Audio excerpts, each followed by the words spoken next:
Hola a todos y bienvenidos a Buy the Dip Podcast, tu podcast semanal sobre inversiones. Estamos una semana más con la cartera y con Martí Alonso, donde vamos a comentar, pues bueno, lo que ha ocurrido en las empresas que tenemos en cartera, todas las noticias a profundidad. Así que buenas, Martí, ¿qué tal? Pues muy bien, Albert, gracias. Y nada, bienvenidos todos los oyentes que nos escucháis recurrentemente. Hoy, como bien ha comentado Albert, hoy sábado 12 a las 6 de la tarde, pues estamos grabando este programa en el que vamos a comentar todas las noticias que han sucedido en la cartera. Hay algunas, como por ejemplo en Fannie Mae sí que se están moviendo muchas cosas, pero bueno, no las vamos a comentar aquí, lo voy a dejar para los usuarios premium, pero prácticamente todo lo demás, pues ya os lo comentamos en este programa. Y como estamos en temporada de resultados, pues es que la verdad hay mucho trabajo que hacer y bastantes novedades de lo que hemos visto en las empresas.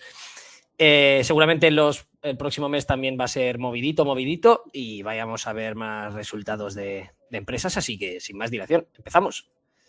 Comentar que en la cartera, pues este mes parece que ya lo vuelve a hacer un poquillo mejor y volvemos a revalorizarnos en comparación al Standard & Poor's, que lo ha estado haciendo relativamente peor. Ahora mismo nuestra rentabilidad es del 17,92% en comparación al Standard & Poor's, que lleva un 7,7% en el mismo periodo. Es decir, bueno, nada mal. ¿Estás contento, Albert? Sí, la verdad que es lo que comentábamos antes, la cartera que gestionamos tú y yo, no sé qué le pasa, pero va mejor que la nuestra personal, porque la verdad que la rentabilidad que estamos obteniendo es muy buena. Yo en la personal estoy ahí rozando el negativo y el positivo, estoy al 0% prácticamente, y es cierto que el que gestionamos los dos, estamos obteniendo unos resultados muy positivos, y es que las empresas que tienes tú son contracíclicas a las mías. Entonces, cuando las mías van un poco mal, las de Martí van muy bien y a la inversa. Y como al final, pues creo que no hacemos un mal stock picking y se suelen revalorizar, pues esto ayuda a nivelar un poquito esa volatilidad de la cartera y nos da estos resultados, los cuales creo que son bastante buenos. Sobre todo, que es lo que comentamos ahora, es que lo que hemos hecho muy bien yo creo que ha sido la asignación de pesos, ya que en prácticamente todas nuestras posiciones importantes estamos en positivo desde el inicio, solamente se exceptúa las preferentes de la serie L de Freddie Mac, así que en general yo creo que lo estamos haciendo bastante bien, y si bien las preferentes lo han hecho mal, las comunes lo han hecho bien, con lo cual esa caída termina de compensarse, por así decirlo. Y recientemente vimos como por ejemplo las preferentes de la serie J de Fanny, que también las tenemos, pero está en una de las posiciones pequeñitas del abanico, pues llegaron a subir muchísimo, llegaron a subir creo que un 7 o una cosa así, hay un 7 más de un 7, un 9, 10, por todos los movimientos que estamos viendo en la corte de Lambert, que eso sí que lo voy a comentar, como decía al principio del programa, seguramente en un update para los usuarios premium de análisis de inversión. Muy interesante todo lo que estamos viendo. Como resumen, está quedando en evidencia que Lambert es un puto mentiroso y no me da pena hablar mal porque realmente es lo que es un tío que me cae fatal. Bueno, Lambert, perdón, Ed de Macro. Bueno, Lambert tampoco es santo de mi devoción. Lambert es el juez, para los que no lo sigáis. Pero bueno, las cosas se están moviendo, aunque como sabéis, ya desde siempre lo he dicho, mi tesis es administrativa, con lo que terminamos viendo en los juzgados, pues puede ser un catalizador, pero no lo considero que sea el core de la estrategia. Dentro de todas nuestras posiciones, pues debemos destacar Georgia Capital, que podéis ver el gráfico, lo ha hecho espectacularmente bien. Una de nuestras posiciones secretas, que es esa que está pesando con un 8,5% de nuestra cartera, pues también lo está haciendo muy bien y sigue tremendamente barato, con lo cual es que más que vender ahí, si acaso ampliaremos. Y Adriatic también lo ha estado haciendo bastante bien, sobre todo después del anuncio de la dilución, pues se disparó bastante la empresa y llegó a subir, al ver, creo que un 10%, ¿no? Una cosa así. Sí, se disparó. Es que la ampliación es bullish. O sea, yo lo dije por Twitter a ver, estaba leyendo grupos de Discord y tal. Hostia, han ampliado, qué cabrones. Porque salió también una entrevista hace unas semanas de Cronin que decía, no, si tenemos suficiente capital para construcción y tal. Y a los días, cataplam, ampliación de 30 millones, que la comentaremos. Y claro, la gente se dijo, oh, nos ha engañado. A ver, dinero para construcción tienen. Si esto es todo para pura exploración. y ya comentaremos el porqué al final del programa, porque al fin y al cabo es una noticia importante, pero que ya le hemos hablado en el Discord de análisis de inversión y también queda poco tanto de comentar, que al fin y al cabo es exploración pura y dura. Pero bueno, que es súper bullish, y ya explicaré por qué después. Los muertos en el armario, que por supuesto los tenemos, pues de momento han sido Five Point Holdings, Orezon, Guanajuato y Neonode, que vamos a comentar Neonode, Orezon más adelante en el programa. En cuanto a Five Point Holdings y Guanajuato, pues ahí siguen sin cambios. Las dos que han ido mal, pues ya las hemos vendido. Asumimos la pérdida, asumimos el error y rotamos. Y estos han sido los dos únicos movimientos que hemos hecho. Y como comentamos en el último programa, que esperamos hacer varias ventas más, pues no se han materializado por el momento. Veremos, muy probablemente lo hagamos este mes, más o menos el próximo, dependiendo de cómo se vaya comportando, por supuestísimo, la cartera y de si encontramos alguna posición nueva. Dicho esto, empezamos hablando sobre lo que ha pasado, sobre nuestra posición más importante, que es IPCO. Espera, aprovecho para hacer un resumen de los pesos para todos los que nos escucháis desde Spotify, iVoox, etcétera, etcétera. IPCO sigue siendo la posición que más pesa, con prácticamente un 15% de la cartera. La sigue Adriatic con un 14%. La sigue Georgia Capital con prácticamente un 10%. La sigue una de nuestras posiciones secretas y personalmente una de mis empresas favoritas con un 8,5% de peso. Después sigue Valeura, que ha recuperado posiciones después de la reciente subida y pesa más o menos un 6%. Después tendríamos las comunes de Fanny, que pesan un 5%, las preferentes Serie L de Freddy, que pesan un 4,3%. En realidad la posición es un poco más elevada porque tenemos una de estas microposiciones en que ahora mismo creo que el peso no llegaba al 1%, pero estaba rozando el 0,9 o más o menos en la serie J, ya las preferentes de Freddy también. Y después tendríamos una de las posiciones secretas con un peso del 4%, West Time, la seguiría Cineplex, etcétera, etcétera, etcétera. Ya las otras no las comento por ser más pequeñitas. Y ahora ya sí, Albert, ¿qué ha pasado con IPCO? Sí, pues IPCO ha presentado los resultados del segundo trimestre. Resumen, muy buenos, como suele ser IPCO y como suele ser, dieron un guidance para este año 2023 que ya lo hemos revisado. Dieron un guidance, yo creo, yo creo que son muy pillos, van así de suecos son estos, pero estos son bastante pillos. Como estamos en pleno plan de recompras, como ya sabéis, en el cual pues iban a comprar pues una cantidad importante de acciones. Y todavía estamos en ese plan, en el NCIB Program, que es el de recompras de acciones, que ya se anunció pues el año pasado, ¿no? Que comenzaba este año. Pues ellos dieron el guidance de que, bueno, tendremos un CAPEX muy grande, unos costes, bueno, sobre todo el CAPEX de BlackRock, que ya sabéis de qué va, el proyecto este de gigante tiene en Canadá, que iban a gastar 290, casi 300 millones de CAPEX este año. O sea, una cantidad de CAPEX importante. Y con el petróleo a niveles bajos o corrigiendo, pues esto dañó bastante a la empresa. De hecho, pues el free cash flow iba a ser negativo este año. Y todavía puede serlo, ¿eh? Pero era un free cash flow negativo quizá de unos 100 millones, 60 millones. Entonces al mercado no le gustó nada esto. Pero al mercado nunca le ha gustado cuando IPCO ha puesto planes de CAPEX. Si recordáis, cuando compró los activos de Black Pearl, que era la empresa que tiene estos que tiene ahora en Canadá, que funcionan tan bien, el mercado la tiró por los suelos. Antes era Light Asset, producía mucho, tiene unas tasas de declino interesantes como tiene ahora de sus activos de Europa y Malasia. Pero bueno, era una máquina de generar free cash flow. Entonces se metió en lo de Canadá, en Black Pearl, y la acción se penalizó muchísimo, su cotización. Y ahora ha pasado un poquito lo mismo. Pero esta gente que es tan pilla, pues aparte que tiene una contingencia interesante el proyecto, que comentaremos ahora más adelante, que han comentado cositas del proyecto de BlackRock, pues el guidance se ha revisado. Y se ha revisado bastante bien, ¿de acuerdo? Y yo creo que tiraron el precio de la acción a propósito para seguir haciendo las recompras a precios más baratos y aprovechar mejor el capital. Así que si a corto plazo pues alguien se asustó y vendió, pues bueno, yo creo que es parte de su estrategia de seguir recomprando acciones de forma barata. Así que es una jugada un poco fea, pero inteligente. A nivel de producción, una producción bastante buena, unos 51.800 barriles de petróleo equivalente por día, o sea, por encima del guidance que dieron, unos costes operativos de $17 el barril, por debajo del guidance anual, que es de 17,5 a $18 el barril. Ya el CAPEX elevado, que se mantiene en 365 millones, y esto incluye no solo de BlackRock, que es un poquito menos de 300, sino de Francia y Malasia. O sea, ya veis que el CAPEX este año es brutal, 365 millones, y ahí está la penalización. Pero bueno, Operating Cash Flow este trimestre, 84 millones, y se pronostica pues un Operating Cash Flow entre 300 y 400, que esto lo comentaremos ahora más adelante.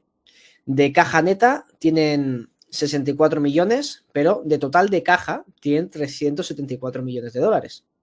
O sea, no tienen la mitad de la capitalización, pero casi, porque tiene también los 300 millones en deuda. Pero bueno, con este dinero en el banco, que se lo retribuyen al 5% de interés, pues pagan la deuda que está al 7-8%. O sea que no tiene un coste muy alto y estamos usando este dinero para financiar las recompras de acciones. O sea, muy bien. Además han hecho unos hedge muy buenos. Tiene el gas hedgeado a $4,10 canadienses, que lo aprovecharon en invierno y tienen un hedge hasta octubre de este año. O sea que una jugada muy muy buena. Y también lo que han hecho ha sido hacer un hedge de la mitad de la producción de petróleo de entre 10 y 14 dólares el diferencial del West Texas al West Canadian Select, que sabéis que pues hay un descuento del Western Canadian Select, que es el petróleo canadiense, al West Texas, y este diferencial se ha, pues cómo decirlo, o sea, es narrow en inglés, es que claro, te ves en presentaciones en inglés,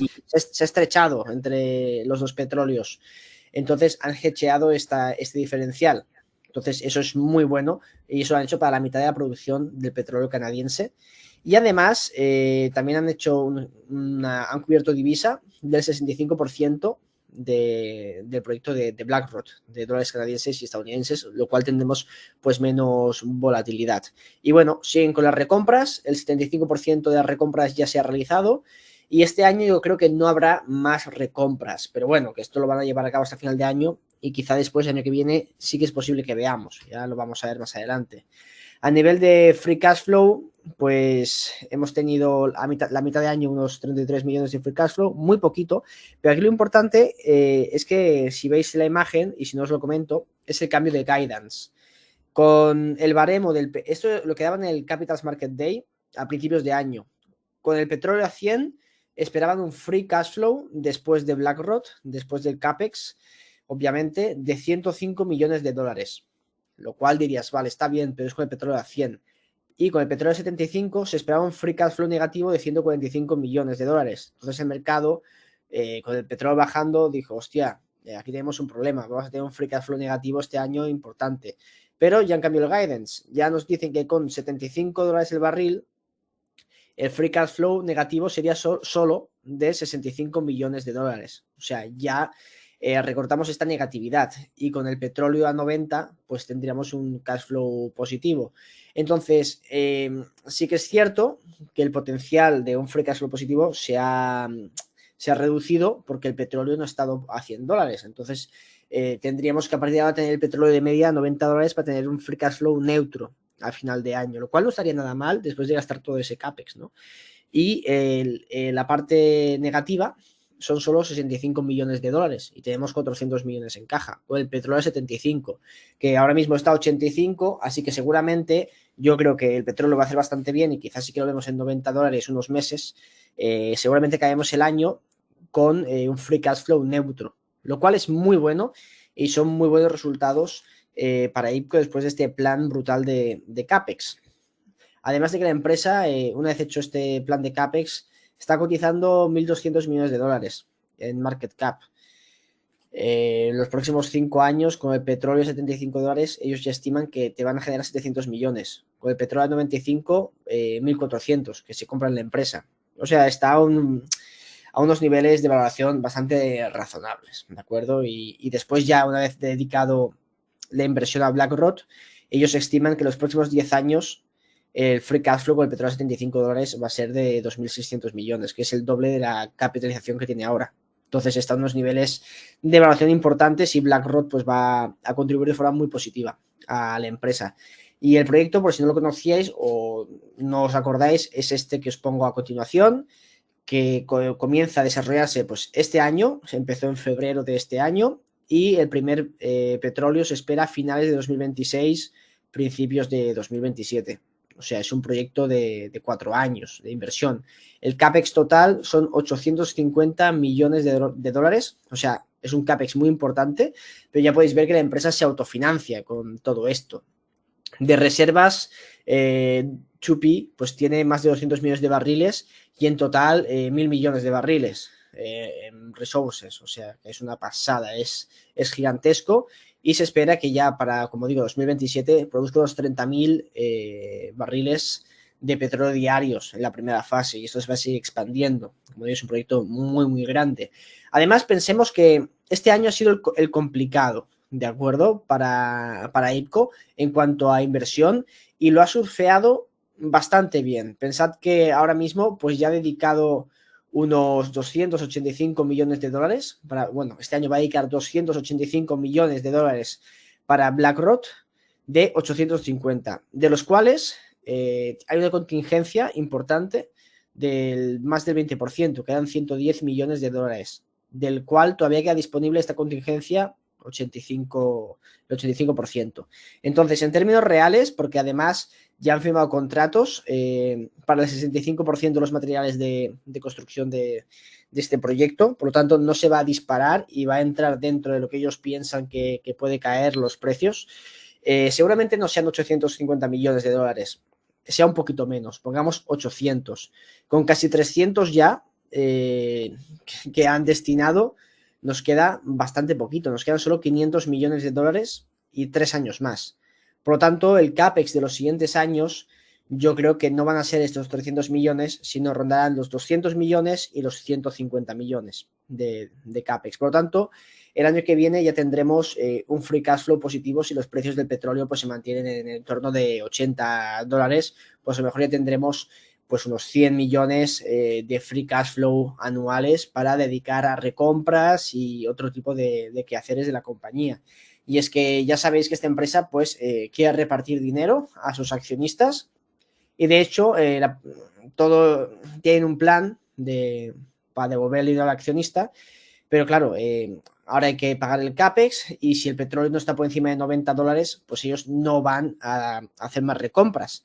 Pero bueno, yo creo que todo lo que vaya por encima de este CAPEX lo van a dedicar al accionista porque caja ya tiene mucha, hay unos 400 millones de dólares en caja, sí que es cierto que hay algo de deuda, pero bueno, lo tienen bastante claro, ya han ido devolviendo al accionista todo lo que debían. Así que tiene bastante buena pinta, han sido buenos resultados para IPCO y si sigue la cosa funcionando bien, es decir, que el petróleo se mantiene entre 80 y $90, acabaremos el año muy bien, cumpliendo el plan de CAPEX con un free cash flow neutro y siendo recomprando acciones. Así que buenas noticias y buenos resultados por parte de IPCO. Y la acción ha sido reflejado también, Martí. A mí, si me permites, Albert, volver a esta diapositiva, porque me gustaría comentar una cosa que creo que es muy, muy interesante. A día de hoy, IPCO estaría cotizando más o menos a 3,6 veces el free cash flow, más o menos, a día de hoy. Si asumimos que dentro de 5 años, con el petróleo de 75, generase de verdad estos 700 millones, que ya has comentado, Albert, que podría llegar a ser bastante mejor, pues aún así, dentro de 5 años, si aplicamos los mismos múltiplos a los que está cotizando hoy, que ya veis que en nuestra opinión es muy, muy, muy barato aplicar un múltiplo de 3,6 veces, pues aún así la rentabilidad anualizada que obtendríamos con IPCO sería del 16% anual. Es decir, incluso aunque no veamos una expansión de múltiplos, que no veamos recompras significativas que generen valor al accionista, etcétera, etcétera, etcétera, incluso así, pues veríamos cómo nuestra rentabilidad pues sería muy satisfactoria.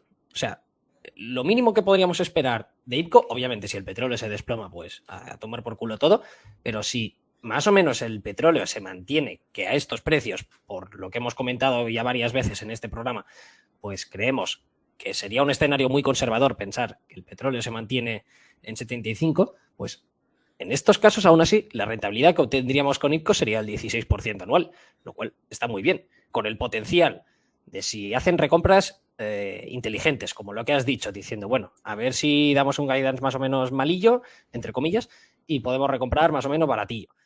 Aún así, o yo qué sé, que digan, vale, el CAPEX va a ser menor, o hemos visto que el activo pues, es mejor de lo que podíamos pensar. Bueno, todo esto ya sería upside adicional, pero como mínimo pues podríamos obtener este 16% anualizado, que a mí me parece, no sé, Albert, pero creo que es bastante atractivo, ¿no? Muy buenos resultados. Scapeco, la empresa lo ha hecho muy bien siempre.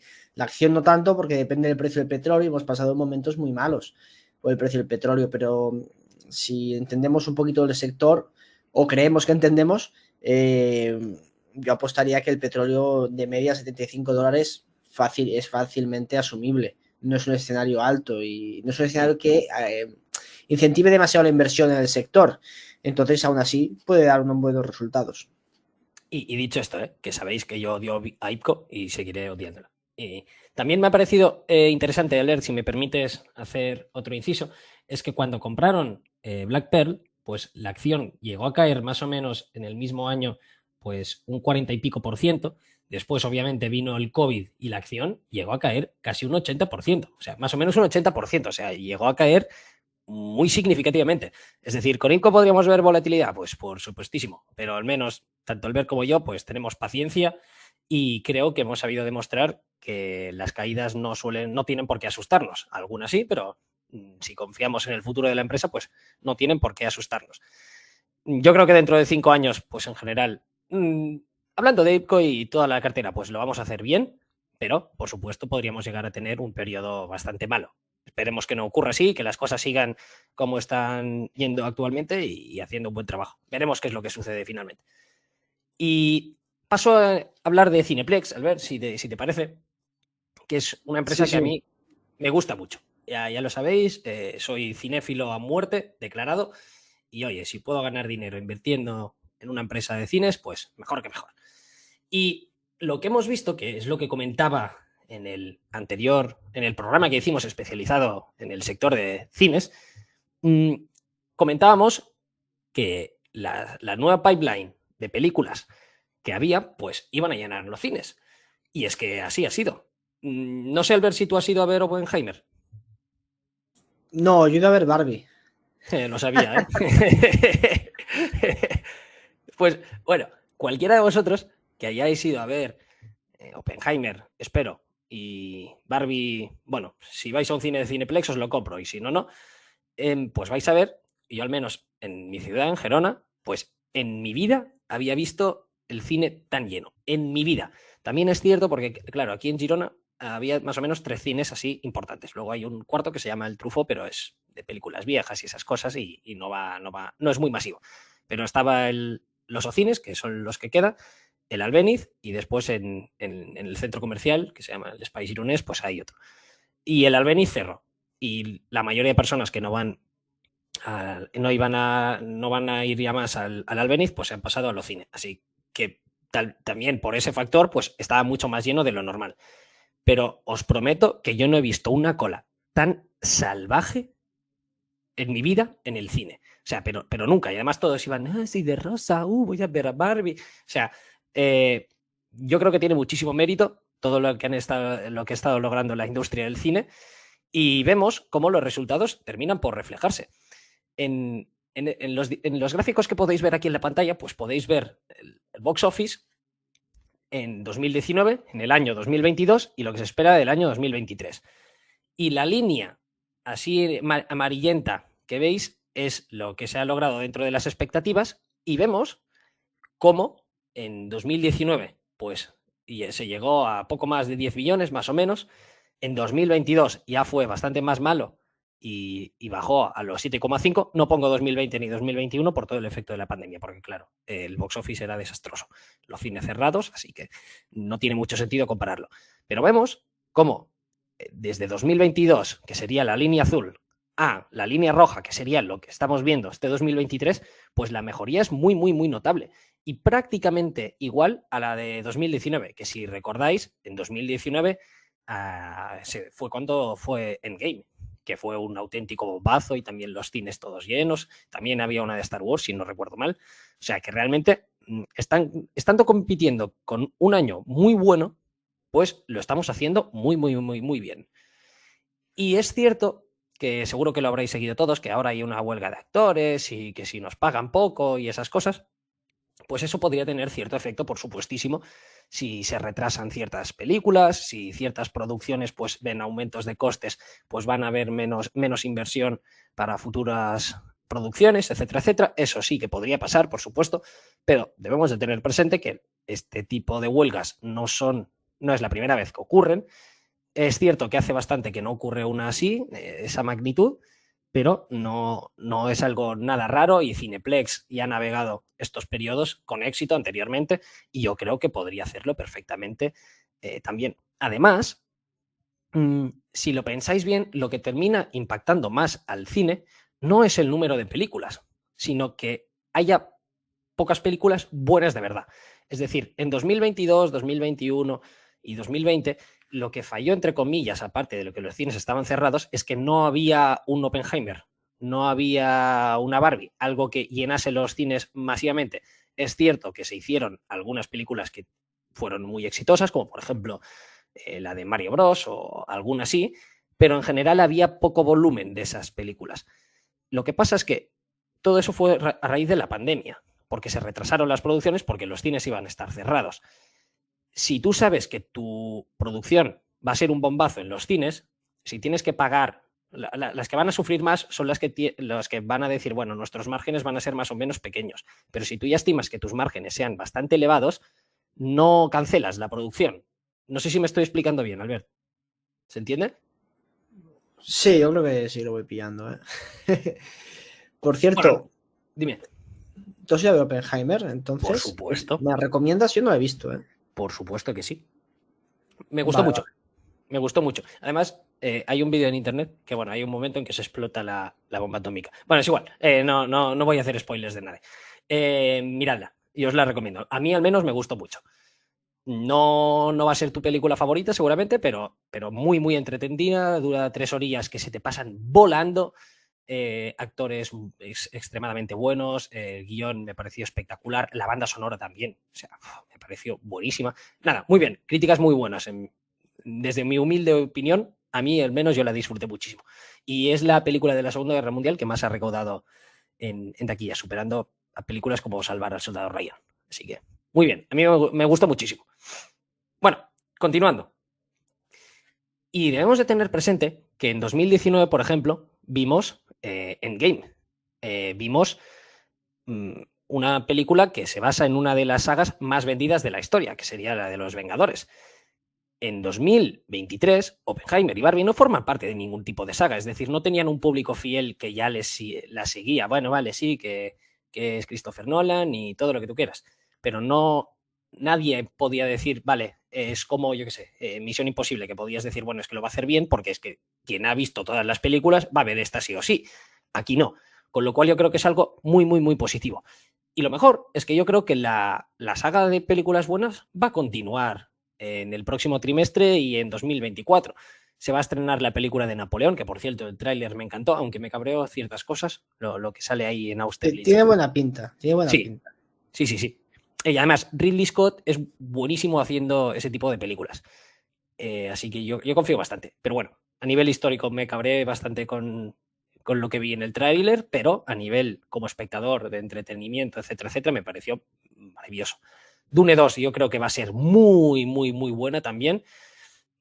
Y después tenemos una spin-off de los Juegos del Hambre, que yo creo que van a tirar mucho también. Bueno, ya no comento las típicas de Marvel y ¿Qué es DC. esto de Gladiator 2, tío? ¿No sabes que sale Gladiator 2? ¿En serio? Te lo prometo. Ridley Scott Hostia, también.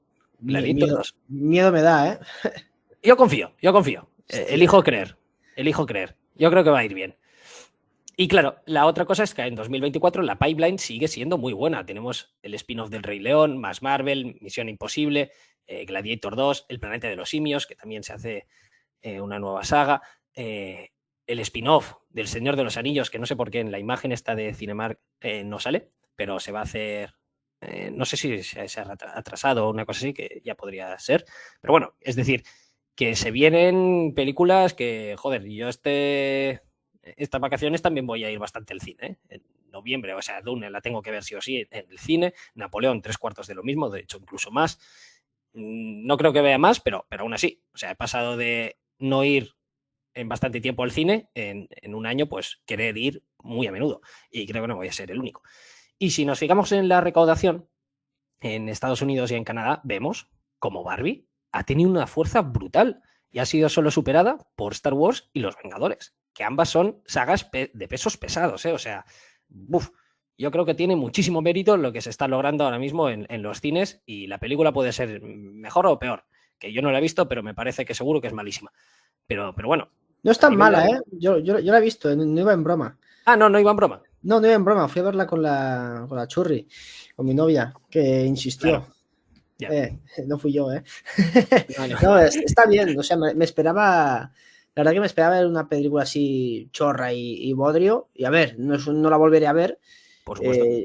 pero no está mal, me la esperaba peor, o sea, cuando va con la expectativa baja y te sorprende para bien, está bien, incluso tiene algunas partes que me hicieron gracia y todo, o sea, no me aburrí viendo la película, o sea, está bien para verla así un domingo por la tarde.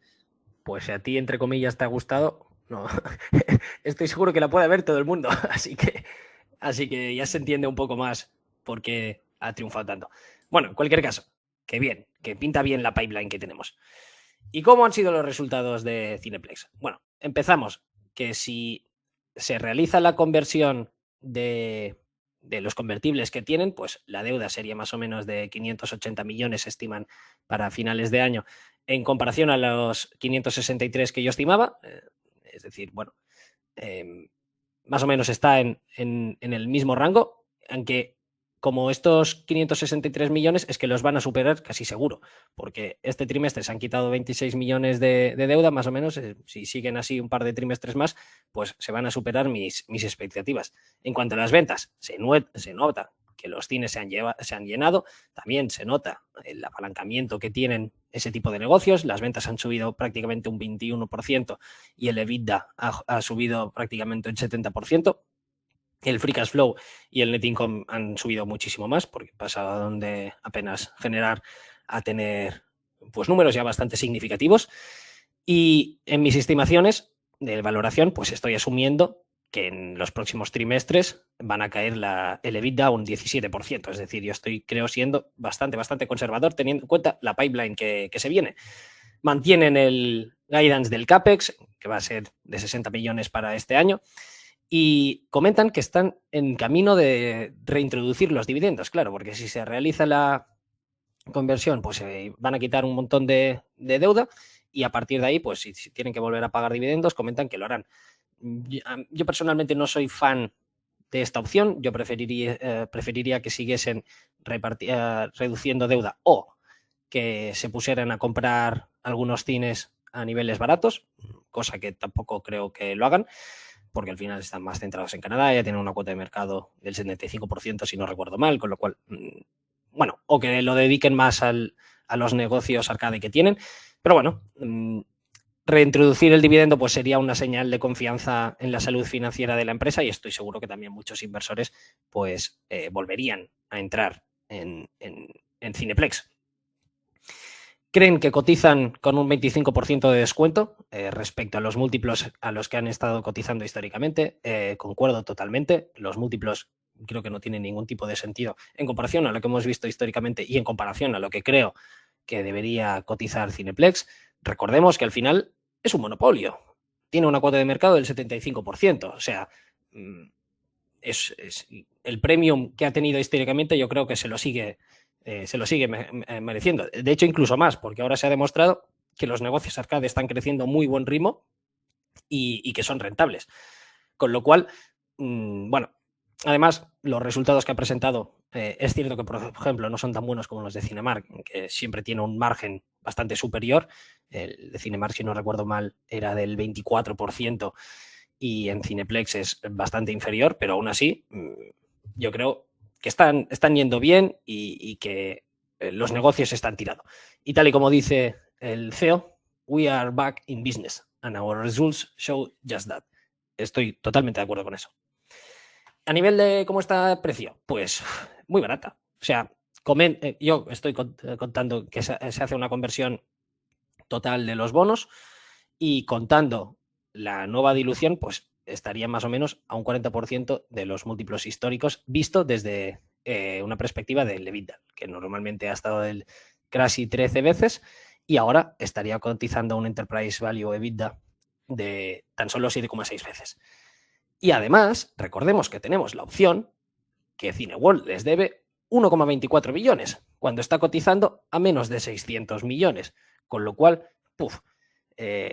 si a partir de 2024, que además salieron ya del Chapter 11, si a partir de 2024, más o menos, los cines siguen llenos, logran refinanciarse, etcétera, etcétera, pues yo creo que podríamos tener ahí una opción muy, muy, muy atractiva de cara al futuro para los accionistas de Cineplex.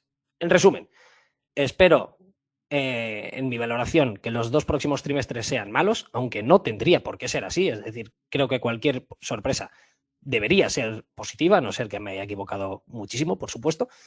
Y creo que 2024 pues también podría continuar siendo un buen año y además tenemos la opción en la que podemos ganar mucha pasta con ese 1,24 billions que Cineworld les debe a Cineplex. Y bueno, Albert, te cedo el micrófono para comentar la primera de nuestras ventas totales, que ha sido Horizon, y creo que hay mucha chicha y mucho interés. Sí, a ver, se me saltó comentarla por el Discord cuando hicimos la venta, pero la comenté por el Telegram, que hice yo la venta parcial en mi cartera. Por la composición de esta cartera no pesaba tanto, así que realicé la venta completa el mismo día que la hice en mi cartera y yo vendí el 60% porque tenía más peso y bueno, al final después de la caída, porque también ha sido un poquito el timing también ha sido un poquito de suerte, pues quizá debe haber reducido más, pero bueno, es lo que hay. Reducimos a 1,17 en mi cartera y la venta igual, fue total el mismo día, que hicimos la venta el día 31 del mes pasado. Entonces, ¿por qué hicimos la venta? No la hicimos por los resultados del Q2, porque todavía no se habían publicado, sino por el tema que está pasando en Níger. Ya sabéis que en Níger pues, ha habido un golpe de estado, hay bastante tensión, no se sabe si pues tropas del ECOWAS, pues, que es la Unión Europea Africana, pues van a entrar en Níger, van a intervenir militarmente, entonces eso es un problema. La zona está tensionada, incluso esto se ha expandido también a otros lugares donde ha habido golpes de estado, que es Mali y Burkina Faso, los cuales han dicho de que apoyarán militarmente a cualquier intervención, o sea, en contra de cualquier intervención que se realice contra Níger de forma militar. Entonces, pensando que esto se podía calentar más y se podía extender a Burkina Faso antes de esos anuncios, pues decidí hacer la reducción a Horizon por el miedo al contagio. Y la verdad, pues fue una buena idea y la acción ha caído bastante. Además, a esto hay de sumarse unos malos resultados del segundo trimestre que ahora comentaremos. Y aquí lo podéis ver en la tabla, que la producción de oro ha bajado de 41.300 onzas a 35.400 onzas de oro, una caída muy significativa de la producción, pero que iba a haber caída de producción ya lo sabíamos, ¿eh? Ya lo comentaba Horizon de que cómo iba el tema de la mina, el primer trimestre iba a ser muy bueno y después iban a producir menos. Eso ya lo sabíamos, pero la reducción ha sido mayor de lo esperado. Además, sí que es cierto que el precio ha sido mayor.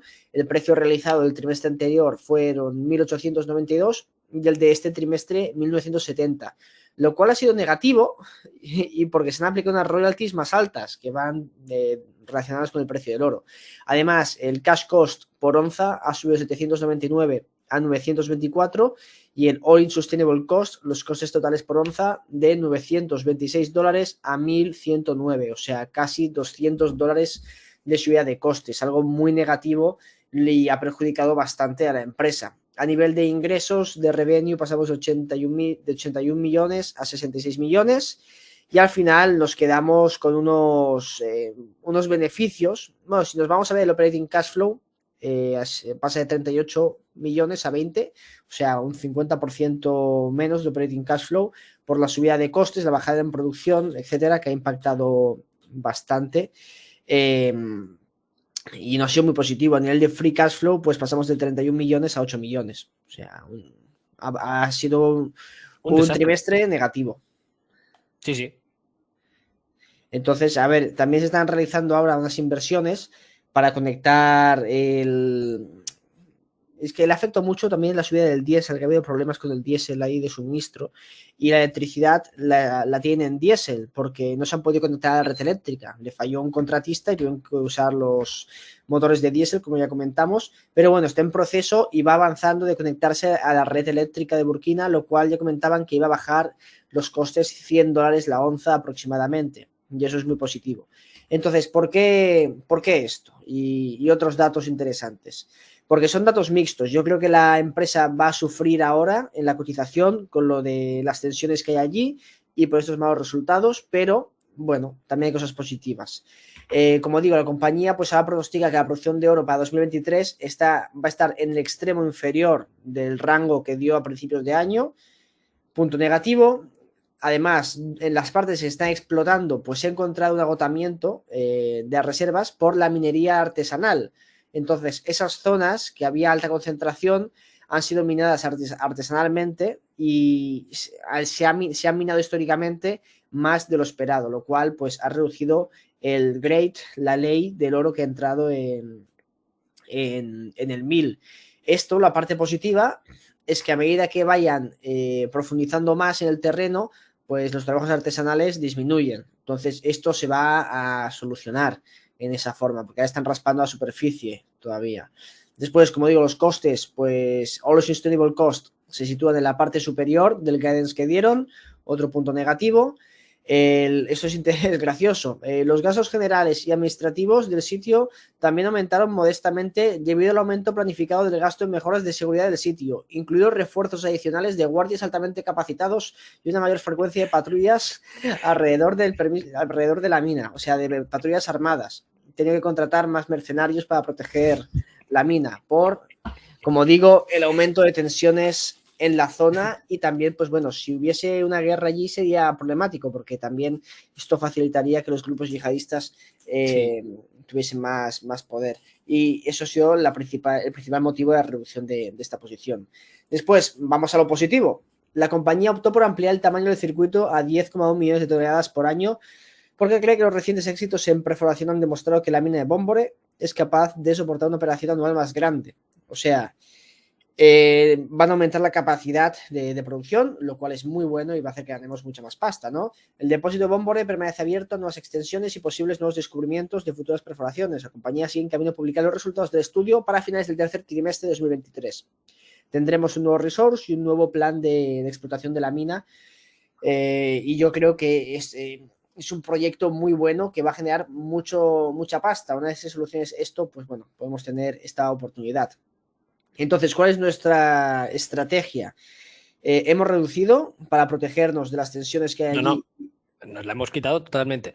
Sí, coño, la hemos quitado. Pues aquí... La confusión es por las distintas carteras, que ya no sabe si se habla de sí, esta o de la del personal. Pero bueno, la estrategia es la misma, solo que aquí hemos eliminado la posición porque era más pequeñita y en la mía personal he reducido porque era bastante significativa. Pero bueno, la estrategia va a ser la misma. Quitar la posición, lo cual lo hemos hecho bien, hemos tenido un buen timing, que mucha suerte ahí. Ha sido mucha suerte, pero bueno, por suerte estamos para pensar las posibles consecuencias, que luego ha coincidido que los resultados han sido peores también. Pero bueno, esperaremos, porque también yo pienso que el oro no lo va a hacer bien de momento, que tendremos un año del oro bastante quieto por el tema de los tipos de intereses reales, porque la inflación va bajando, los intereses están altos y todavía no van a hacer el pivot. Entonces yo creo que tenemos hasta finales de año en el cual el oro no se va a mover demasiado, entonces nos va a dar la oportunidad. Entonces, si la cosa se pone más tensa allí en África, la acción va a seguir cayendo y quizá puede ser momento de comprar si el precio cae lo suficiente, o una vez se solucione o le veamos una salida al problema, comprar de nuevo Orezon y ya pues despreocuparnos, no tendremos el mismo riesgo.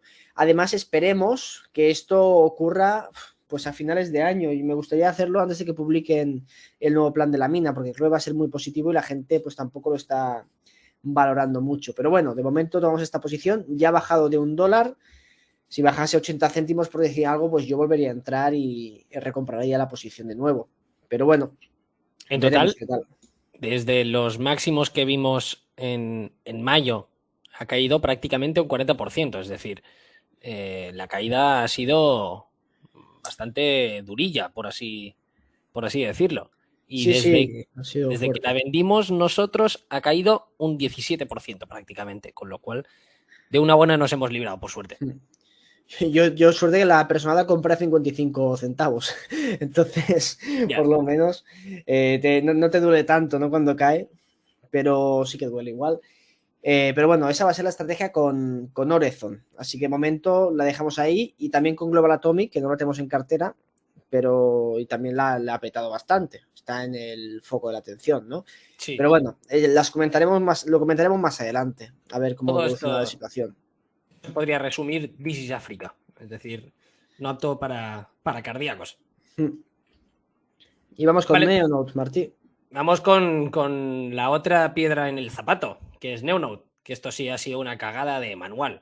Es decir, como sabréis, sobre todo los usuarios premium, que ha sido donde he hablado de Neonode con mucha diferencia, pues esto siempre era echar una moneda al aire y pura simetría. Es decir, si ganamos podemos ganar mucho y si perdemos también perdemos mucho. Pero lo que podemos ganar es superior a lo que podemos perder, con lo cual es una apuesta que nos interesa hacer. Joder, soy un poeta, ¿eh? Bueno, eh, sabíamos que el riesgo era muy elevado, sabíamos que era todo muy incierto, que las cosas aquí cambian muy rápido y fijaos cómo de rápido han cambiado, en que básicamente lo que vimos es que primero de todo se declara indefinido el claim 1. Y ya eso, bueno, pues mal porque te tumba toda la patente, no tienes un claim válido, con lo cual no hay caso, básicamente. Hasta aquí hemos llegado.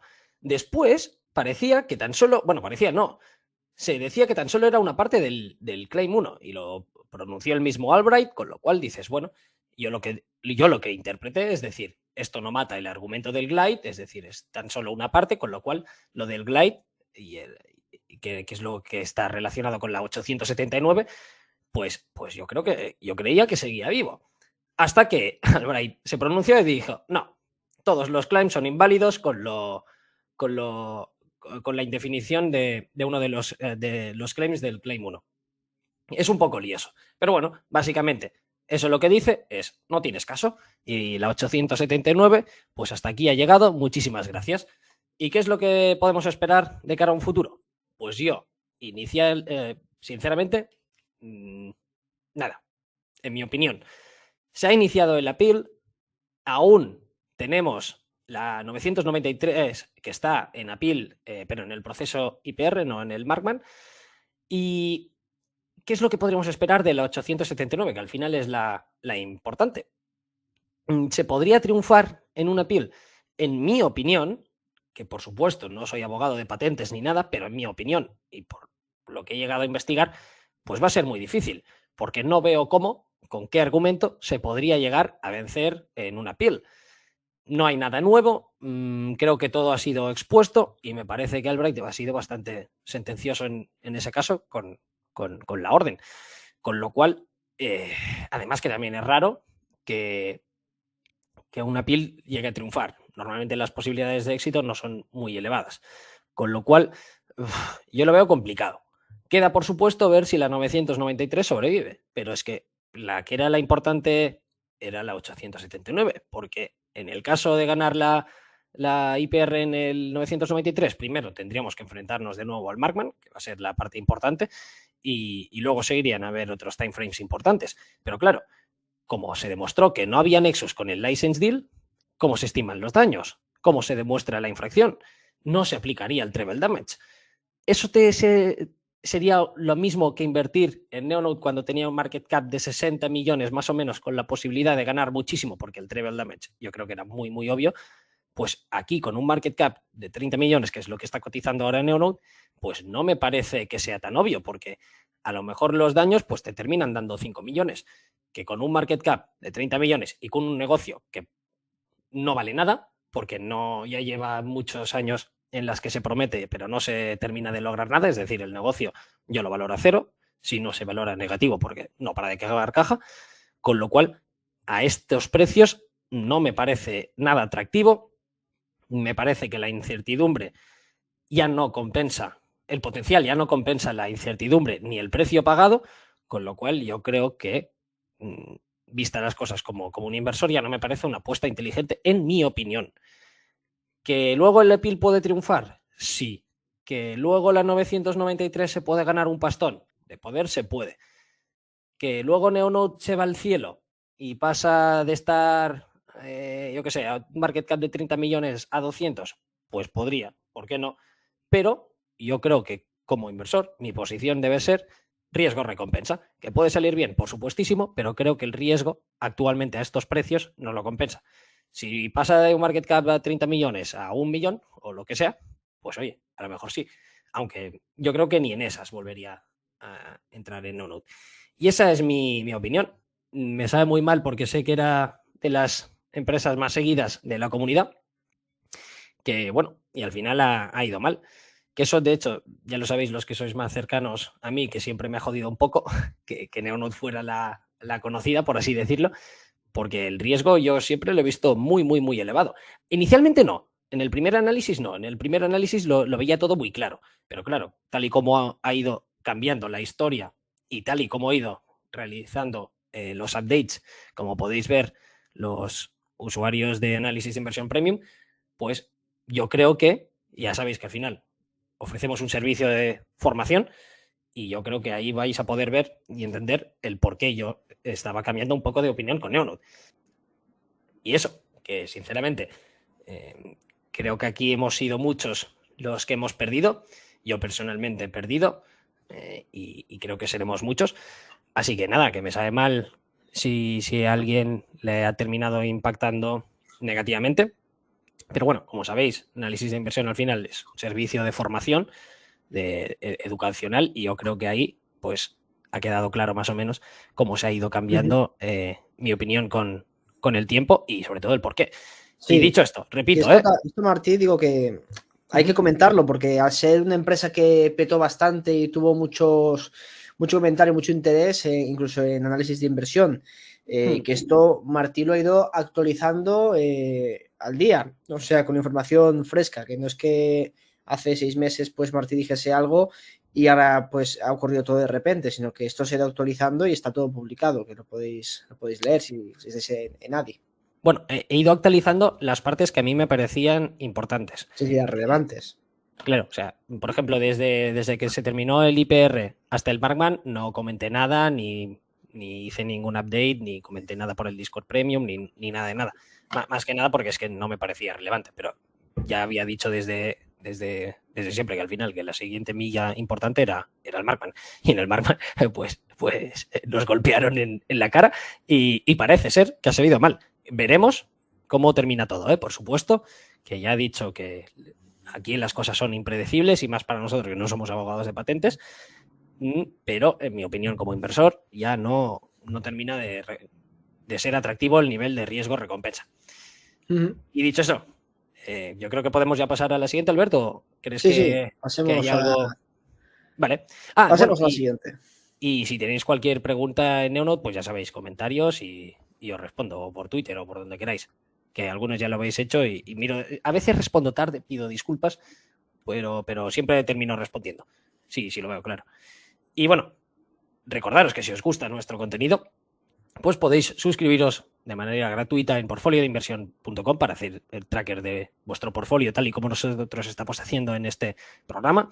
Además, también todas las semanas pues realizamos una newsletter para que la podáis leer en vuestro correo. Y si consideráis que os gusta nuestro servicio educativo, etcétera, etcétera, pues podéis considerar suscribiros en análisis de inversión, pues para ver análisis y deep dives, para ver cómo son de verdad y qué empresas nos terminan de gustar a nosotros. Y dicho esto, Albert, ¿qué ha pasado? Ah, no, Albert no. Continúo yo con Tú. Geogroup. Sí, sí. Bueno, ¿quieres comentar Geogroup tú? Cárceles, dinero, Baratas, muy baratas. baratas. Bueno, comentar brevemente qué es lo que hemos visto en los resultados. Pues las ventas han aumentado, eso está mal. He picado mal. Pido disculpas, he picado mal, no me acuerdo cuánto eran las ventas. Bueno, luego lo cambio. Albert, ¿me lo puedes ir mirando por el IR de Geogroup a ver de cuánto han sido las ventas de este trimestre mientras tanto? Sí, ahora te lo miro. Bueno, lo que sí han superado en un 1% el año pasado y supera ligeramente las expectativas. El EBITDA ha sido prácticamente 130 millones, también supera ligeramente las expectativas. Cierro paréntesis, que aquí está mal escrito. El net operating income ha sido de 170 millones, el net income de 30 millones, que también supera ligeramente las expectativas, aunque en el Q3 y en el Q4 vamos a ver cómo los resultados son peores que este trimestre. Hemos visto que han renovado contratos y que reactivan la facility que tenían inoperativa de Great Plains, que se espera que genere 8,5 millones de ventas anuales. La parte importante de Geo, que es el Electronic and Monitoring, pues ha estado sufriendo. El Title Martí, dime. Las ventas, 593 millones. 93 millones, vale, pues eso. Pues la parte de Electronic and Monitoring pues ha ido peor de lo esperado. Esperaban que se estabilizara más o menos a finales de año, si no recuerdo, finales de verano, si no recuerdo mal, y parece que la cosa va a durar un poquillo más. A nivel del negocio operativo de las cárceles, pues mejoran un poco la occupancy rate, pero la mejoran desde mayo. Sigue bastante por debajo de los niveles históricos. Pido disculpas que aquí no he puesto el gráfico. Si no recuerdo mal, estaba en el 83%, si no recuerdo mal.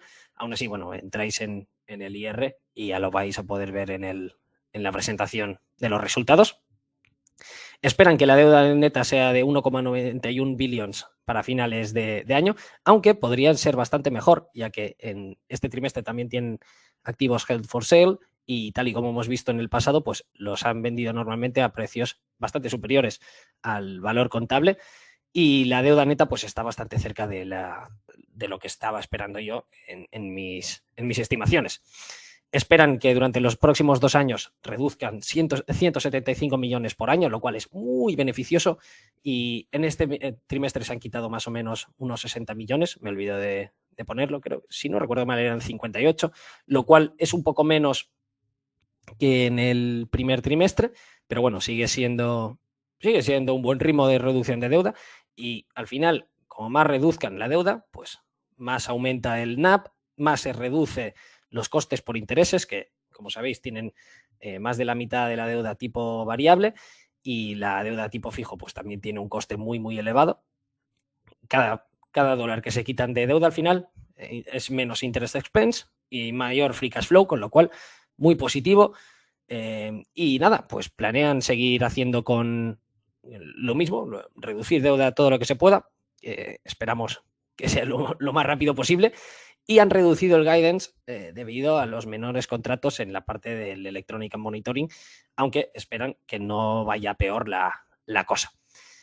Este sería el resumen de lo que hemos visto. Está cotizando más o menos a un Enterprise Value EBITDA de 6 veces. Y la última vez que estuvo en estos precios fue en 2003. Es decir, ni en la última crisis estuvo tan barata.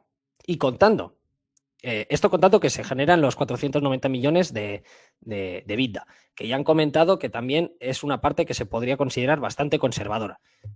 Y Geo al final ha estado demostrando que prácticamente siempre termina por superar las estimaciones y termina aumentando el guidance. Esta vez la han reducido, pero yo creo que van a poder hacerlo de nuevo en un futuro próximo. Y la última vez que vimos que se estaba a estos precios visto en Enterprise Value EBITDA, pues vemos que subió un 400% desde 2003 a 2007 en máximos y prácticamente un 700%, bueno, de hecho un poco más del 700% hasta 2017. Es decir, números muy buenos. Y eso sin contar dividendos, con lo cual yo creo que el futuro pues podría ser más o menos próximos y tal vez no subir tanto, pero que sí que creo que tiene un potencial tanto en el corto plazo como en el largo plazo. Y ahora ya sí. Albert, háblanos de Valeura. Sí, también es que tenemos noticias de todo, ¿eh? Esta semana. Está siendo una semanita, bueno, una semana, un mes interesante de resultados. resultados. Se mueven cosillas, ¿eh? Sí, y estoy contento porque encima han sido resultados, salvando Horizon, resultados positivos, al menos por parte de las petroleras. y Valeura, bueno, a ver, ¿qué comentar de Valeura? Pues primero comentar que han tenido una producción estable de unos 22.000 barriles diarios de petróleo, bastante buenos.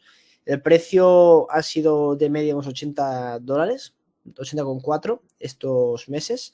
Y además lo han vendido con un premium de, si no recuerdo mal, casi no llega a $2 el barril, si lo digo de cabeza. Entonces, eso es bastante positivo. Y se está pagando un premium no solo por este petróleo, que antes a veces se ha vendido con descuentos, sino, por ejemplo, los saudíes han vuelto a subir el premium respecto a Brent, por el cual venden su petróleo, y ya están los niveles interesantes, o sea, bastante altos. Y eso indica que el mercado físico actual está bastante tensionado. O sea que hay un poquito de escasez en el corto plazo de petróleo. Entonces, pues bueno, puede ser interesante que estos vendan con un premium, ¿no? Sobre todo ese petróleo que va a Europa, y este pues seguramente vaya más hacia Asia. Pero bueno, unos resultados buenos. Siguen en la línea con lo que dijeron. Más que nada comentar la parte positiva, que es el guidance que han dado, igual que IPCO, pues han mejorado el guidance. La producción la mantienen estable, ¿de acuerdo? Los precios, pues bueno, relacionados con el Brent, pero lo que penalizó mucho la acción de Valeura, pues fue el guidance de CAPEX, que era un CAPEX muy alto. Si recordáis, pues el CAPEX original para 2023 eran de 180 a 200 millones de dólares. Y además los costes operativos también en total sumarían unos 220, 240 millones de dólares. Al poner en marcha los activos, pues se han dado cuenta que los pueden hacer funcionar de forma más eficiente, y los costes operativos pues se van a la parte baja. Ahora la parte baja de antes, que eran 220 millones, es la parte alta, y calculan que sean de 200 a 220 millones, o sea, bajan 20 millones el guidance de media. Y a nivel de capital, pues igual, pero incluso mejor, porque en vez de entre 180 y 200 millones, ahora estamos entre 155 y 175 millones. Por lo tanto, pues baja el CAPEX para este año, que fue de los principales factores que tumbó el precio de la acción.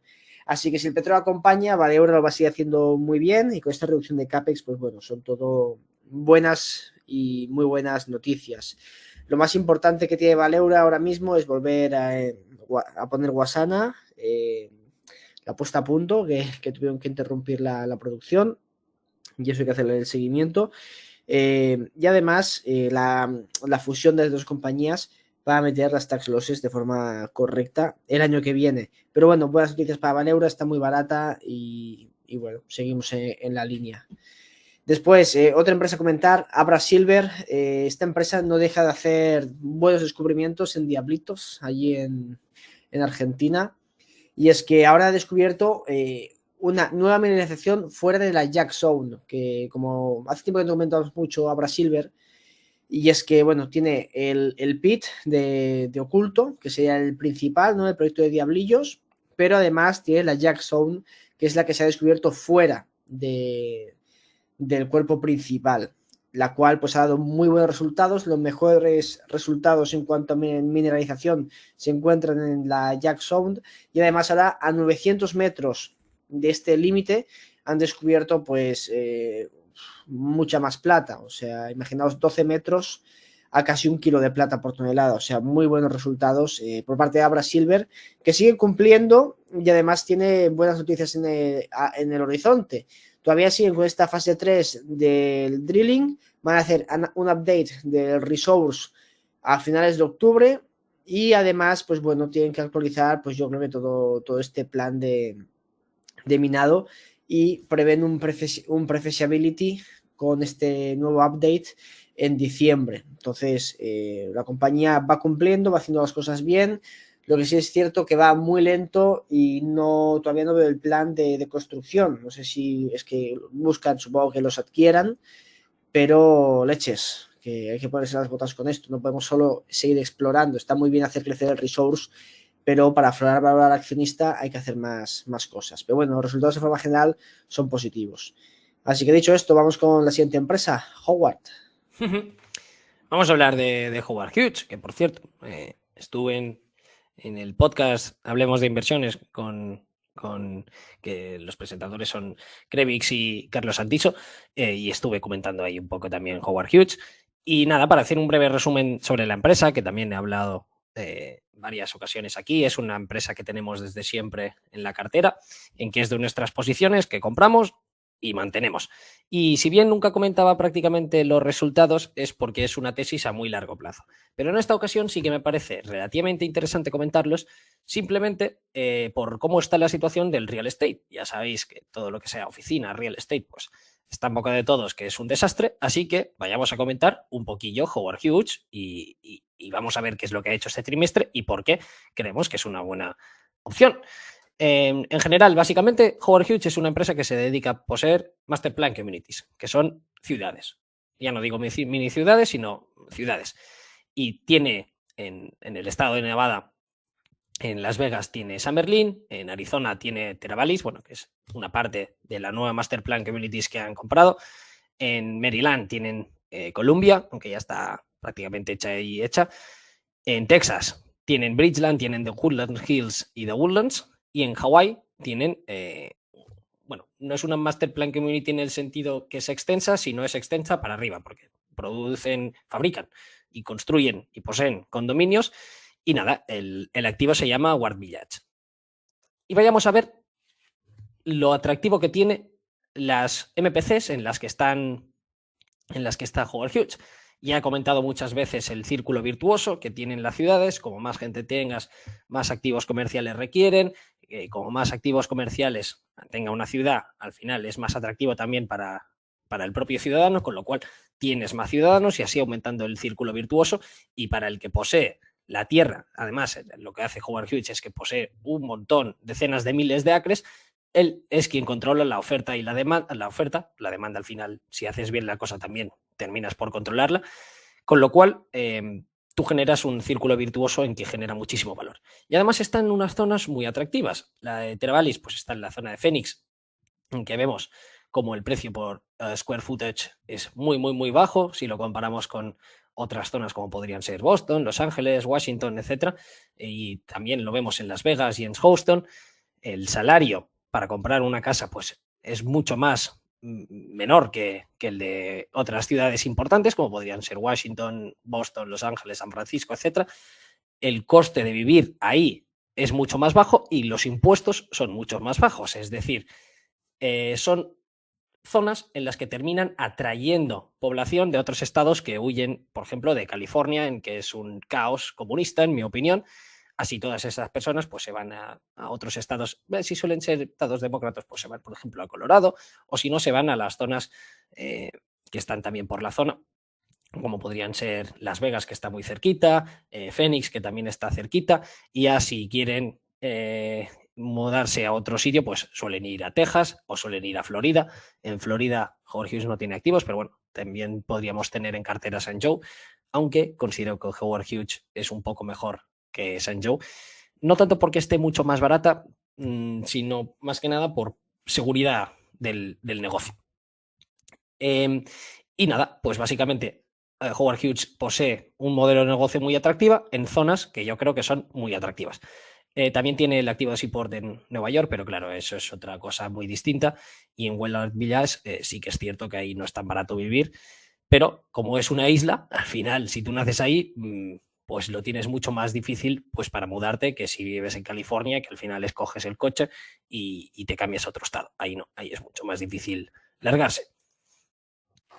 Como hemos dicho, el modelo de negocio, pues como tú controlas la oferta, pues tú vendes a los precios que tú quieres vender y eso termina generando muchísimo valor y el valor del terreno pues aumenta. Cuanto más densidad de población haya, pues obviamente el valor aumenta, lo cual termina siendo muy, muy, muy beneficioso. Aquí vemos como en Summerlin aumenta un 122% desde 2017 al Q2 de este año, un 45% en Bridgeland y en The Woodland Hills un 30%. Además, el valor del terreno es la parte más volátil y costosa de la parte del real estate. Es comprar terreno, es lo que termina causando impairments, etcétera, etcétera, y todas esas cosas. Howard Hughes no tiene ese problema más que nada porque compró todo el terreno hace un puñado, menos la zona en Douglas Ranch, Travalis, etcétera, que es la nueva Master Plan Community. Pero exceptuando esta, pues prácticamente toda tiene muchísimos años y como se contabiliza el coste menos depreciación, impairments, etcétera, pues es muy difícil que terminen haciendo un impairment, más que nada porque el valor ya está mucho más bajo del que se está vendiendo al mercado. Además, como poseen los activos operativos, pues vemos que termina generando, o sea, está creciendo a niveles salvajes, ha crecido a un 15% anualizado, lo cual es que podría ser de cualquier empresa tecnológica. Ellos no, ellos lo logran siendo una empresa de real estate, o sea, está creciendo a niveles además muy sostenibles a lo largo del tiempo. Y lo que es digno de mención es que en el último trimestre, respecto al año 2022, el net operating income ha aumentado. Y eso es muy beneficioso porque, tal y como vemos, prácticamente el 50% de todo el NOI proviene de oficinas. Y sí, hay algunas zonas en que la vacancy rate no es espectacular, pero siempre las Master Plan Communities de Howard Hughes tienen una vacancy rate muchísimo mejor que las que tienen las ciudades importantes justo al lado. Por ejemplo, si lo vemos en Bridgeland, la vacancy rate de Bridgeland sería mejor que la de Boston, con lo cual es algo muy positivo y que refleja la calidad del negocio en general. Y además, no es tan solo oficinas, sino también en la parte del multifamily, que es algo totalmente estable y bastante seguro, vemos cómo ha aumentado un montón y ha aumentado un 32% anualizado y van subiendo las rentas. Y además aquí el Build to Rent es extremadamente beneficioso porque no tan solo puedes alquilar, sino que puedes dar opciones de compra en las casas y como el valor del terreno se aprecia con el tiempo, pues terminas vendiendo la casa a un nivel superior del que lo hubieras vendido si hubieras realizado la compra inicial, con lo cual extremadamente positivo. Además, es muy versátil el modelo, pues porque puedes hacerlo de muchas maneras distintas. Puedes no dar esa opción, puedes dar la opción a cierto loan to value, etcétera, etcétera, un loan to value target que te aumente el valor de la casa, o hay muchas maneras de hacerlo, con lo cual es algo extremadamente beneficioso. Si nos fijamos en la parte retail, vemos como también está comportándose muy bien, en mi opinión. Vemos como la occupancy rate ha estado recuperándose ya de la pandemia y que en nivel general pues ya supera el 95%, lo cual está muy bien y son niveles superiores a los que veíamos antes de la pandemia, con lo cual también lo veo como muy positivo. Y también el negocio retail, si bien es cierto que a veces suele tener un CAPEX más elevado, sobre todo en los años de renovaciones, etcétera, etcétera, pues también es algo que es muy estable y como estás en zonas donde tú eliges, donde las eriges o no, con lo cual sabes que vas a tener demanda y no vas a tener sobreoferta en una misma zona, con lo cual es algo también muy positivo. Algo que me gusta muchísimo es que tienen una estructura de deuda bastante buena, no tienen vencimientos de deudas importantes, la mayoría de la deuda es a tipo fijo y aún así la parte flotante que tienen, pues que eso la representa un 8% del total, pues vemos cómo han estado aumentando bastante el coste de la deuda este último trimestre, como es esperable, y por tanto se te reduce el free cash flow. Pero bueno, la parte que no la tienen fija también la tienen la tienen machada con swaps, con lo cual es una estructura de capital, yo creo, bastante buena. Bueno, bastante no, muy buena si lo comparamos con otro tipo de rates y que realmente, vamos, no tan solo van a poder sobrevivir, sino que también van a poder continuando realizando inversiones para mejorar el futuro de la empresa. En conclusión, perdonad que me he pasado de diapositiva, si bien tenemos una empresa cuyo sector no está en su mejor momento, es que lo ha estado haciendo bien. Es decir, el NOI no se te ha caído, vale que los costes de la deuda te han aumentado relativamente, pero es que hay otras empresas que han sido absolutamente destrozadas por no tener una estructura de deuda tan buena, entre comillas, y tener mucha deuda a tipo variable. En ellos no ha sido su caso, no tienen que realizar impairments, es decir, no importa si hay unos trimestres malos, no van a quebrar, no tienen ningún tipo de presión y sabes que a largo plazo, pues por el modelo de calidad que tienen, pues lo van a hacer bien, con lo cual a estos precios creo que está bastante atractiva y no nos la quitamos, vamos, ni de broma. Además, Ackman se la quiere quedar, así que si la quiere comprar, pues que pague un precio justo o al menos esa es Es mi opinión. Y dicho esto, a ver, te vuelvo a hacer el micrófono. Sí, vamos a hablar de Osino Resources, nuestra empresa en Namibia, nuestra empresa exploradora de oro, de la cual tengo pendiente publicar un análisis, porque es una empresa que la llevo siguiendo mucho tiempo, pero no tengo ningún análisis publicado de esta. Así que me gustaría mirarme los activos más a profundidad y como han publicado, pues, PFS, DFS, ahora no recuerdo cuál publicó, hace relativamente pocos meses, pues leérmelo bien y comentarlo. La noticia destacada es que han hecho un nuevo descubrimiento en Eureka, un proyecto que está cerca del de Twin Hills, y han descubierto pues 47 metros a 5,92 gramos tonelada de oro, o sea, un drill increíble, o sea, muy bueno. De hecho, ya llevan bastantes drills en esta región, la cual pues no se sabía que había oro, pero con los modelos de exploración que tienen pues Osino lo han descubierto, o sea que son unos tíos que son bastante espabilados. Y los drills son bastante buenos, o sea, se ve que por lo general son drills largos, como veis, 30 metros, el primero 9, 20, hay de todo un poquito, después tenemos intervalos que hay un poquito más de concentración, más pequeño, pero bueno, no tiene mala pinta así a simple vista. Además, esto está cerca de otro proyecto, del cual sacaron un resource en Inferred hace relativamente poco y el cual pues se podría explotar y procesar en el mill de Twin Hills, o sea, reduciendo los costes muchísimo. Es algo que me tengo que mirar más a profundidad, pero es positivo. La verdad que Yoshino de las mejores empresas de este año, o sea, creo que ha subido un 50% year to date. Lástima no haber ampliado a principios de año.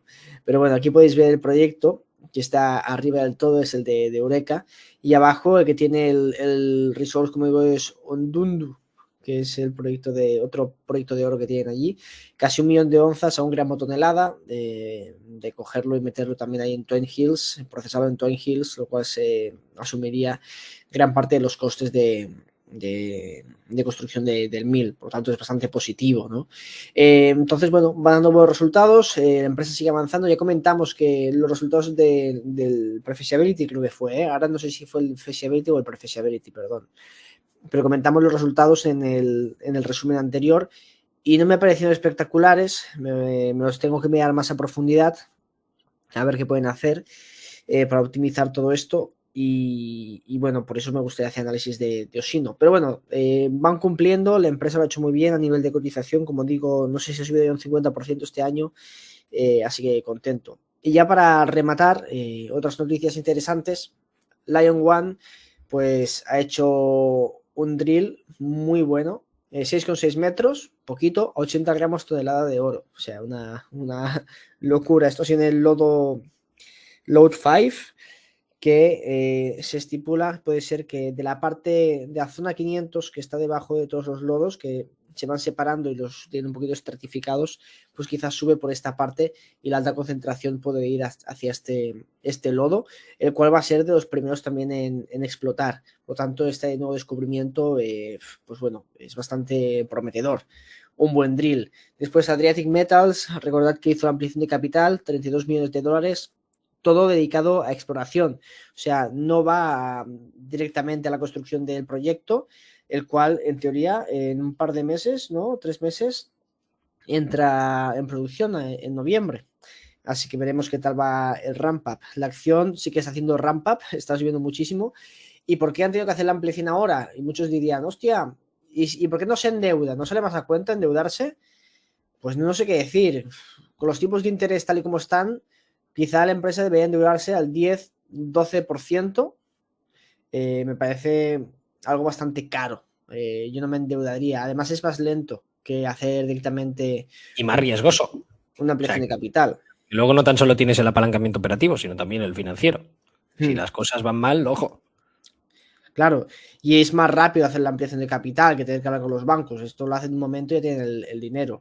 Bueno, en un momento, o sea, tienen que hacer sus cosas, ¿no? Pero es más ágil. Además de que tienen que hacerlo ahora. Sé que muchos se enfadaron, como he comentado al principio, porque decían que tenían suficiente dinero para hacer la construcción de la mina y luego vino esta ampliación, pero bueno, lo han especificado. Y yo creo que el motivo es exploración a tope. ¿Por qué? Para definir Rupees Northwest y también para nuevos proyectos que tienen por allí, nuevos targets. Pero la cosa es que la mina entra en producción a finales de año. Allí en invierno, en esas montañas, es muy difícil explorar. No se puede explorar en invierno. Las campañas se hacen en primavera, verano y otoño. A la que empiece a nevar, se dificulta muchísimo. Así que mejor utilizar estos meses de verano que quedan y de otoño para explorar lo máximo posible y tratar de definir cómo vamos a explotar la mina, porque al fin y al cabo, si no ampliamos el mill, la forma de ampliar el present value, de traer esos flujos de caja futuros al presente, es cambiar la explotación de la mina, ¿de acuerdo? Entonces, si pueden dirigirse a las zonas de alta mineralización primero, pues los cash flows se van a adelantar en el tiempo y eso va a hacer que el free cash flow que obtengamos en el presente sea mucho mayor que si lo hiciésemos de otra forma. Entonces tiene sentido tener esa exploración clara para ver si se puede modificar el mine plan y de esta forma pues ganar más dinero, sacando el material de alta ley antes del suelo. Así que para mí tiene todo el sentido del mundo esa ampliación y creo que es bullish en el sentido de que por eso y porque yo creo que hay mucho más que descubrir en Veovaca. Y luego, Albert, ¿sí? antes de pasar a Guanajuato, que Cronin tiene un historial como capital allocator muy, muy, muy bueno. Es decir, que el tío sabe lo que hace. No es el típico pardillo, bueno, voy a diluir, pues para que el negocio esté tranquilillo y lo típico que te ponen 4 excusas para no decir, oye, que tenemos un negocio malo. O sea, Cronin a nivel de capital allocation lo ha hecho muy bien en el pasado. Sí, sí, o sea, lo ha hecho bastante bien y tiene una parte muy grande del equity, o sea, tampoco le interesa diluirse demasiado. Entonces, estamos alineados en esa forma. Y luego, nada, Guanajuato, que sí que tiene un negocio de mierda, aunque la empresa, o sea, a nivel empresarial lo ha hecho muy bien, ha crecido mucho el negocio, ahora tiene 5 La acción no, minas. ¿eh? Al menos desde la Sí, acción sí. desde que la tenemos nosotros, creo que se ha comido un 40% Sí, pues es menos. lo que Una cosa digo, que así. el negocio lo ha hecho muy bien, pero el accionista no lo ha hecho nada Ya. bien. Y estoy un poquito hasta los huevos de Guanajuato, de tantas ampliaciones de capital. Nos hemos comido cada ampliación de capital de Guanajuato que ya me está tocando la moral aguantar esta acción. Sí que lo ha ido haciendo bien, van haciendo el ramp up de producción, ya estamos entrando, ya podemos ir entrando en el terreno positivo y quizá ya obtener pues un resultado neto positivo, pero hostia, me está costando aguantar Guanajuato. Es una empresa muy apalancada a La Plata, entonces si yo que estoy alcista, pero ya he dicho que quizás a finales de año no creo que veamos mucho movimiento, pero bueno, la mantengo como mi empresa de opcionalidad, de apalancamiento operativo al precio de la plata. A ver si al final estabilizan la producción a unos niveles decentes y comienza a ganar algo de dinero, porque de momento no estoy nada contento. Seguramente James Anderson, el CEO, pues sí que ha ganado dinero entre su sueldo y los warrants y las opciones, ¿no? Pero el accionista no. Y mira que esta empresa me hizo ganar bastante dinero cuando la descubrí, que creo que fue el que la popularizó en la comunidad, porque nadie la conocía. Era una empresa de mierda perdida en México, se llamaba Bangold, o sea, tenía hasta otro nombre y nadie la conocía. Hostia, sí. Entonces Sí. la di a conocer yo, esta empresa. Y lo petó muchísimo, se hizo un por dos en cuestión de nada, de un mes o dos. Pero bueno, la empresa ha ido evolucionando. Y a ver, ya digo, estoy un poquito cansado de aguantarla, pero ya me he involucrado mucho emocionalmente, la voy a aguantar. Pero no digas eso, Alberto, hombre.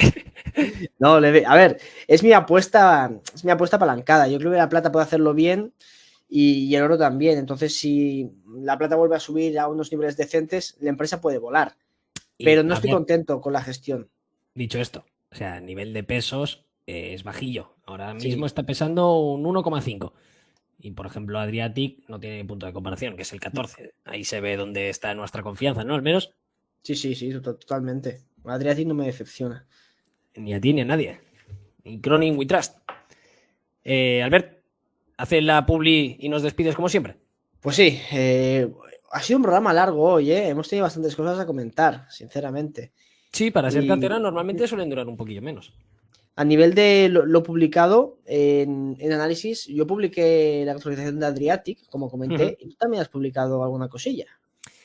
No, bueno, publiqué el de una de las posiciones secretas que está, por cierto, en cartera.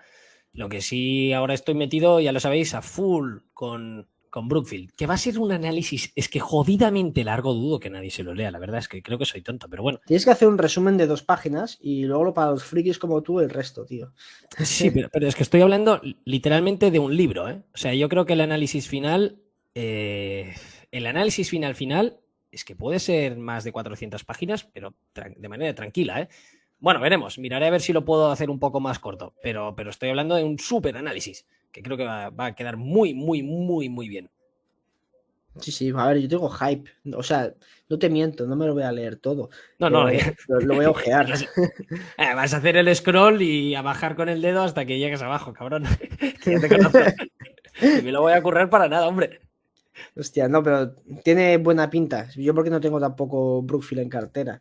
A ver, Pero Brookfield, si la tuviese, me lo leería. pero hay que seguirla. O sea, Brookfield creo que es de las empresas obligatorias para todo el mundo. Primero de todo porque te dice mucho de la economía, al final posee infraestructura clave para toda la economía. Y además es que es una masterclass. Analizar Brookfield, y lo vais a ver en el análisis, es una masterclass. Porque ahí ves las cosas que se han hecho mal, como por ejemplo en Brookfield Properties, y en donde es masterclass tras masterclass a nivel de adquisiciones, que sería, por ejemplo, en Brookfield Infrastructure Partners. Que ahí todo lo que tocan, o sea, es que lo hacen brillante y hacen unas jugadas que es pura formación. O sea, analizar Brookfield es aprender, básicamente. Y eso. Pues bueno, pues habrá que darle un hype y hacer algo cuando lo publiques, Martí. No sé si Sí, tienes alguna fecha en mente. es que no me atrevo a dar fechas, porque siempre que he hablado con, por ejemplo, Paco o Carlos, les digo, mira, yo creo que va a estar terminado más o menos tal fecha. Pero claro, llega esta fecha y descubres que esta empresa pues ha comprado a su vez otra empresa, que eso te obliga a ver esa otra empresa, que además está haciendo otras cosas y claro, si tú quieres rascar ahí, es que tienes para rascar donde quieras. Y llevaré prácticamente un año con Brookfield analizándola, así que imaginaos la carga de trabajo. Pues bueno, dejemos eso de momento y ya lo publicaremos más adelante y os lo comentaremos. Eso sí, si lo queréis leer en primera línea, lo tendréis en análisisdeinversión.com, así que podéis aprovechar para visitar la página web, echar un vistazo a los análisis abiertos y si os gusta, pues suscribiros y acceder al premium. También podéis montar vuestra cartera en portfolioinversión.com y lo que no hemos comentado antes, que si le dais un me gusta y comentáis, pues nos ayudáis muchísimo a seguir haciendo este contenido. Así que con todo esto nos despedimos esta semana. Muchísimas gracias y nos vemos en el siguiente podcast. Y recordad, buy the dip. Chao, chao.